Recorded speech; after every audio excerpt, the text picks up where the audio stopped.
নমস্কার, আমি clinical dietician Surangana Rana. এখনকার দিনে ফ্যাটি লিভার কিন্তু অনেক মানুষের ক্ষেত্রে দেখা যাচ্ছে। এবার যদি আমরা টেস্ট করতে যাই, তো সেক্ষেত্রে কিন্তু আল্ট্রাসাউন্ডেই ধরা পড়ছে grade 1 fatty liver, grade 2 fatty liver এই ধরনের সমস্যাগুলো কিন্তু দেখাচ্ছে। সেটা নিয়ে এরকম অনেক পেশেন্ট এসে জিজ্ঞেস করেছেন যে, "ম্যাম আমার তো গ্রেড 1 ফ্যাটি লিভার ধরা পড়েছে বা গ্রেড 2 ফ্যাটি লিভার ধরা পড়েছে।" তো অবশ্যই grade 1, grade 2 fatty liver reversible. এই জিনিসগুলো টোটালি লাইফস্টাইল ম্যানেজমেন্ট আর ফুড ম্যানেজমেন্টের ওপরেই কিন্তু অনেকটা রিকভার করা যায়। And obviously grade 1, grade 2 fatty liver এখন এতটাই কমন হয়ে গেছে যে প্রত্যেকের বাড়িতে এই সিচুয়েশনটা দেখা যাচ্ছে। তো গ্রেড 1, গ্রেড 2 ফ্যাটি লিভার পুরোটাই ম্যানেজেবল প্রথমেই বললাম। তো সেক্ষেত্রে কি ডায়েট আমার ফলো করা উচিত? সেটা নিয়ে আজকে কথা বলি। ডায়েটের ক্ষেত্রে যদি কথা বলা হয় দেন ডেফিনিটলি প্রথমেই চেষ্টা করতে হবে কার্বোহাইড্রেট। কার্বোহাইড্রেট যেগুলো সিম্পল কার্বস সেগুলোকে টোটালি কাট ডাউন করতে হবে ডায়েটের মধ্যে। সেই জায়গায় কমপ্লেক্স কার্বস ইনক্লুড করুন।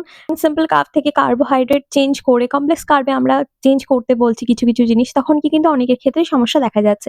তো প্রথমে আমি বলি যে এই ক্ষেত্রে টোটালি ডায়েটটাকে পুরোপুরি চেঞ্জ না করে কিছু জিনিস ডেফিনেটলি ইনক্লুড করুন। রাইস ডেফিনেটলি ডায়েটের মধ্যে রাখুন, কিন্তু পোর্শন সাইজ মেনটেন করতে হবে। সেক্ষেত্রে ওটস রাখতে পারেন, কেনোয়া রাখতে পারেন। এগুলো এখন টোটালি অ্যাভেলেবেল আমাদের মার্কেটে।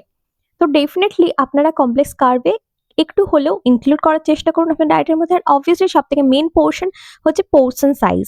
ডায়েটের মধ্যে সবথেকে মেইন ইম্পর্টেন্ট পার্ট থাকে পোর্শন সাইজ। পোর্শন সাইজ কিন্তু টোটালি ভালোভাবে মেনটেন করতে হবে। অনেকটা পরিমাণে খাদ্য আমি ডায়েটের মধ্যে রেখে দিলাম, সেক্ষেত্রে কিন্তু আমাদের পোর্শন সাইজ ইনক্লুড বেড়ে যাচ্ছে। আর সবথেকে important fast food, junk food, অনেক বেশি ডিপ ফ্রাইড ফুডস এগুলোকে কিন্তু টোটালি অ্যাভয়েড করতে হবে। এছাড়াও ইম্পর্টেন্ট জিনিস থাকে সুগার। সুগারটাকে কিন্তু কাট ডাউন করতে হবে। অনেক বেশি পরিমাণে সুগার ইনটেক করার ফলে কিন্তু ফ্যাটি লিভারও দেখা যায়।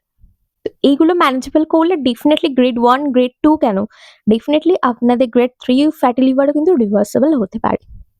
সেটা টোটালি আপনাদের হাতে আছে। আপনারা এই লাইফস্টাইলটাকে ইনক্লুড করুন, হেলদি থাকুন, সুস্থ থাকুন। দেখা হচ্ছে পরের ভিডিওতে।